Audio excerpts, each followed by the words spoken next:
So welcome back to another FIFA video. Today we've got another episode of FIFA History and we are playing the FIFA 2010 World Cup game. This was one of my favourite FIFA games. I love when EA used to do the whole video game for the World Cup. Unfortunately, we don't get that anymore, but these video games had so many more features, so much stuff to do, and basically you could play this over and over again. You would never get bored. Of course, this video game was also remembered for the Vuvuzela sound.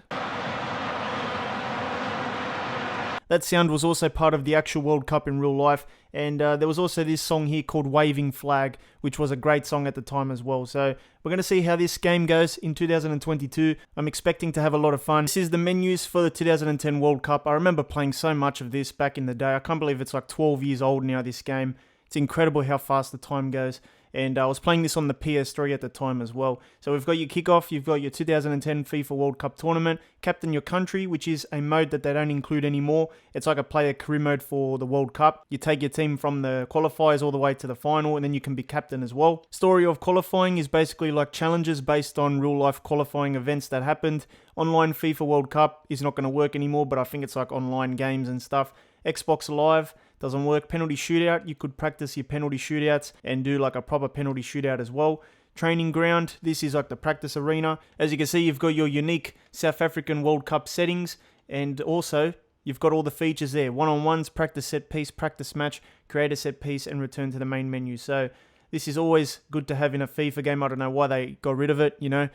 FIFA 2010 had it, but then FIFA 23 doesn't even have this sort of thing, like the practice match, create a set piece. The only thing you can do is practice your free kicks, and it's not even as good as this. Like, at least this one has real players. The other one has like that fake wall.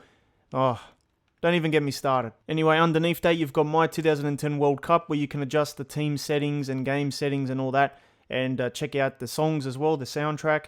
And then you've got this store here, which doesn't work because of Xbox Live. Now, one thing that was good about the World Cup games was that it included so many nations. Literally, it felt like every nation was in the game. It probably was. If you go to Africa, you can see a lot of different nations there, all part of the game. It feels like every one of them, I think. And look at that. You don't even get this in FIFA 23. Like, it's very limited these days.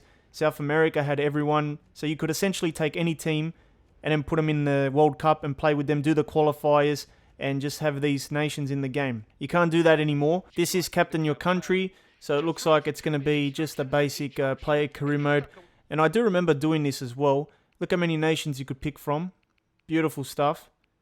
And let's say you pick, I don't know, maybe England or something. We'll go back there. As you can see, you just create a new player, load a virtual player, or you could play as a real player as well in the game. So that was pretty cool. It's basically like player career mode. This is your tournament menu, so you've got player profiles there. You've got your competition there, so you're essentially competing for a spot in the national team. And basically you do the qualifiers, and then you might make your way through to the actual World Cup stages as well. Can't do that anymore in FIFA 23 World Cup. Story of qualifying is up next, and it's basically reliving the highs and lows of the qualifying campaign.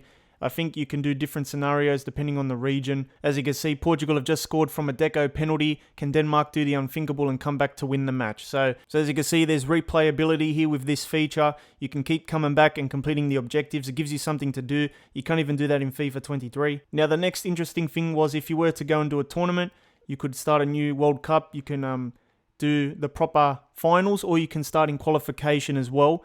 And you just pick your region depending on which country you want to use. And you can start from the qualifying stages and work your way to the tournament. You can't do that in FIFA 23. You can do the real fixtures or custom fixtures as well. And when you get to your thing here, you can do the qualifiers. As you can see, it's based on the group stages, and you work your way to the finals. And if you don't want to do qualification and you just want to play the tournament, you can also do that as well. You pick your nation, and then it will basically load up the group stages, and you can do it like that as well. You can also pick from more than one nation to play with. So if you want to do like 4 or 5 different teams, you can do that. I'm not sure how it would work if they all make it to the semis and that, but you can control more than one team. Now, the cool thing about this is that you could also train your players while you wait for the next match of the World Cup. So before you play a match, you go to the training section. It loads up the little practice arena. You can take shots and all that, but you can also create your set pieces for the games and also do a practice match. So if you have a formation you want to test out, you can do that. This is what I want in career mode as well. Just something simple like that, where you can just practice around and have fun with different players without having to use up game time, you know? So I don't know why we can't do this anymore, but at least there's a training mode in the actual tournament, which is cool. So before you even play games, you can just spend hours and minutes, I guess, just pumping through the practice arena, doing free kicks, And that's the stuff you need, man. So I guess there's nothing left to do but play a game. We've got England versus United States at the Royal Bafokeng Stadium. And you do have more stadiums in this game than what FIFA 23's World Cup will give you as well. You've got all the stadiums. In FIFA 23, there's only 2. As you can see, for the time, the presentation was pretty good. You've got the fireworks, the country flags, the people with the hats, the shirts as well. Very similar to what FIFA 23 would give you as well. You've got confetti and the vuvuzela sounds as well. Obviously, if this was coming out on a PS5, it would look much better. But you've also got real national team coach faces as well. Capello's there for England. And there's some of the English boys as well.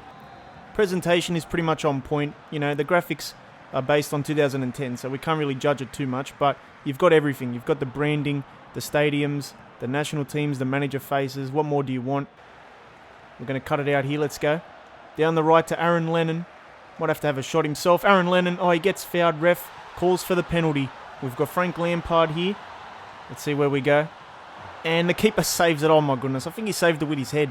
Tim Howard there. Yeah, he saved it with his head. Have you ever seen a keeper headbutt the ball during a penalty to save a penalty? Look at this. He headbutts the ball away. I've never seen anything like it. Play back to Aaron Lennon. He's going to play it back. Very responsive gameplay, you know. Can't fault it at all. Very smooth, fluid. Very quick as well, though. You do notice the game speed is very quick. But it's pretty fun. Grass doesn't look too bad as well. There's another foul there, ref. Where are you, mate? Lampard has a hit, not bad, but yeah, very responsive. It's amazing how well the gameplay for many of these old FIFA games have held up over the last 10-15 years. You can still go back and have a lot of fun. Nice ball, Heskey lays it off to Lennon. He's going to take it down the right. He's got a lot of pace, Aaron Lennon, come on. We cut it across goal and we just can't find Rooney. We go again. Oh, Rooney can't get there again. So we've got Bradley, picks it up, plays it inside to Altidore, who has a shot. Good save by Green. Rooney lays it off. Lampard, oh, that's a terrible pass. Some passes are dodgy. That's the only fault about this game. There's a lot more pass error. I don't know if that's a good thing or a bad thing, but there's a lot more pass error in this game. But the rest of it is absolutely fine. Donovan down the left. Brings it inside. Davies with the hit. Good save by Green. Here we go again. I love the smoothness of the passes, how quick you can just lay it off and go. Nice passing. Oh, so close again. We just need that final ball. Nice passing by England. Lennon looking for the 1-2. We're going to play through to him. He should get there. He whips it in.